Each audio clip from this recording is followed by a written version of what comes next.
Legends shimmer with beauty, but history is forged from harder truths. And behind the golden veil of the Godiva tale lies a woman very much real flesh, blood, and power. Lady Godiva was not simply a character from folklore. She was born into the highest ranks of Anglo-Saxon England sometime near the turn of the first millennium. She was not a helpless maiden, nor a passive wife. She was a landholder in her own right, one of the few women recorded in an age where most chronicles erased female names from their pages. The chroniclers, mostly monks, were stingy in ink when it came to women. Yet Godiva's name surfaces again and again, carved into the records of donations, grants, and endowments. Why? Because she was among the greatest patrons of the church in her time. But before we get to her piety, let us look at her world. England in those years was not peaceful. Waves of Norse invaders had hammered the coasts, kingdoms fractured, crowns were seized and toppled. Kings rose and fell with dizzying speed.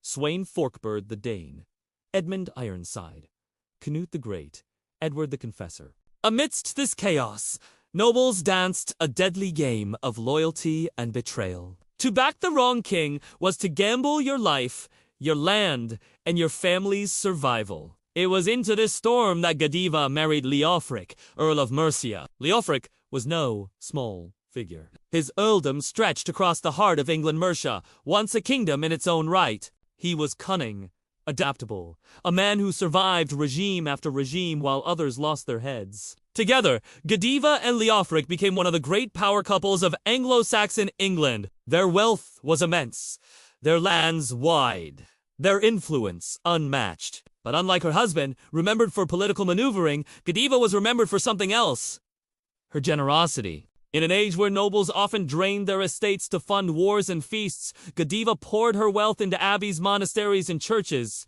Coventry itself had been scarred by violence, its nunnery destroyed during the wars of conquest. Godiva persuaded her husband to found a great monastery there. Together, they rebuilt what had been lost. From jewels to land, from silver crosses to gilded books, Godiva gave with open hands. She sent offerings to churches at Chester, Worcester, Evesham, and far beyond. Even the great cathedral of St. Paul's in London bore gifts from her.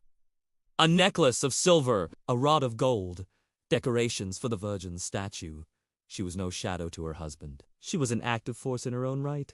Even after the Norman conquest of 1066, when William the Conqueror stripped countless Anglo-Saxon nobles of their lands, Godiva remained listed among the great landowners in the Doomsday Book, a rare survivor and the only woman of such rank still holding estates. Think about that. In an age where so many of her peers were erased, she endured, and yet nowhere, not once, in all those meticulous records, is there mention of a naked ride. No monk noted it. No chronicler whispered it. For an act so scandalous, so unforgettable, the silence is deafening.